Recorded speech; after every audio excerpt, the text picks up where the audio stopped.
Good morning to all my friends and family, and welcome to this episode of Jim's 5am Club. What I'd absolutely love to do today on this most magnificent Sydney autumn morning is to go through another book, and the book that I've selected for today's episode is entitled The Mafia Manager, a guide to the corporate Machiavelli. And this book was published on the 14th of May 1997. This book is a raw and unapologetic playbook on power, influence and survival in the cutthroat world of business. Written with the shadowy wisdom of an unnamed Mafia insider, this book strips away the illusions of corporate ethics and lays out the unspoken rules that govern real power and dynamics. It's a guide for those who refuse to be naive, who understand that success isn't just about talent or hard work. It's about strategy, leverage, and mastering human behaviour and nature. At its core, the Mafia Manager is less about crime and more about control. Control of people, control of opportunities, and control of oneself. It's not for the faint-hearted. It's for those willing to embrace the uncomfortable truths about power and use them to their advantage. So let's step through this book and find out what we can learn, what we can glean from this publication, and what one can, if not incorporate into their style, at least understand that there are styles and what other people may be doing and using to influence an outcome.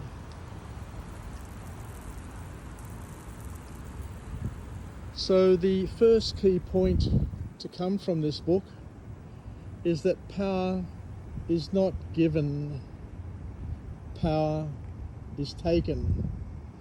I remember working in OTC many years ago before it was taken, or before it was merging with Telecom to become Telstra. And I had a manager back then who talked about this at great lengths in his meetings, and he said that people shouldn't wait around to be tapped on the shoulder and given permission to do certain things, even if other people are doing them.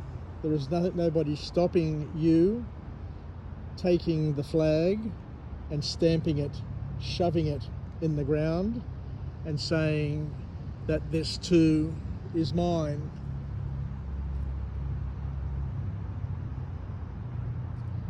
So the author here says that the world does not hand out power to those who deserve it.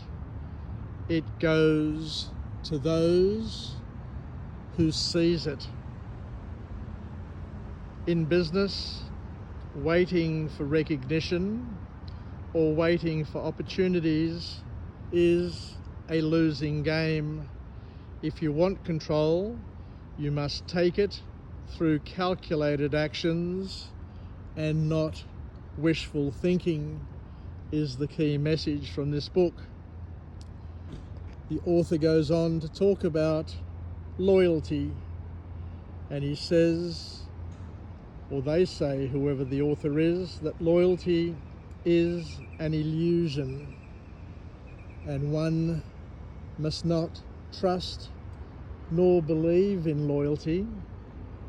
They must trust and believe only in results and in outcomes, is the key message. The book emphasises that people act in their own self-interest, no matter what they promise. True trust is built not on words, but on repeated proofs of reliability. Never ever assume loyalty. You must spend your time and your effort verifying it and validating it. The author also goes on to talk about the importance of being ruthless but never reckless.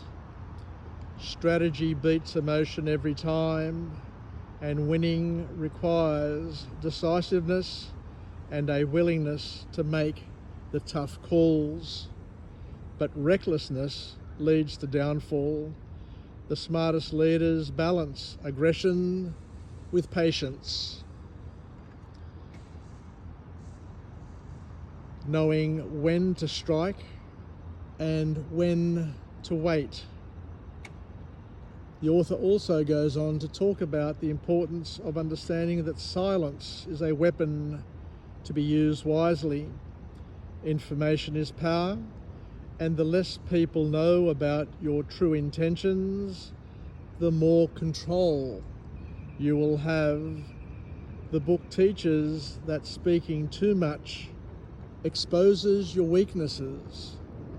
So listening, on the other hand, gives you the upper hand. Your reputation is indeed your strongest currency in both the underworld and the corporate world. Perception is reality. How you are seen dictates how you are treated. Guard your reputation fiercely, because once lost, it's almost impossible to rebuild. The author talks here at length about how to cut off weakness before it spreads, whether it's an incompetent employee or a disloyal associate or a failing strategy. Anything but anything that weakens your position must be eliminated without hesitation. Dragging dead weight is a liability that only gets heavier. And the last key point to come from this author is that fear and respect go hand in hand. People obey those they respect, and they never cross those they fear. The book argues that being liked is grossly overrated. What matters most is being taken seriously. A strong leader commands respect by making it clear that betrayal has its consequences, has its first, second, and third level consequences. So in conclusion, this book, The Mafia Manager, is not a book about morality. It's a book about generating results. It doesn't sugarcoat the realities of power, and while some of its lessons may seem cold, they are undeniably effective in competitive environments.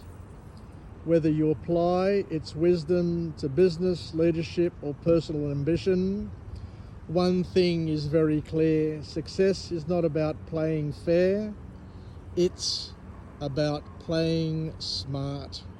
Take care, yassas, and bye for now.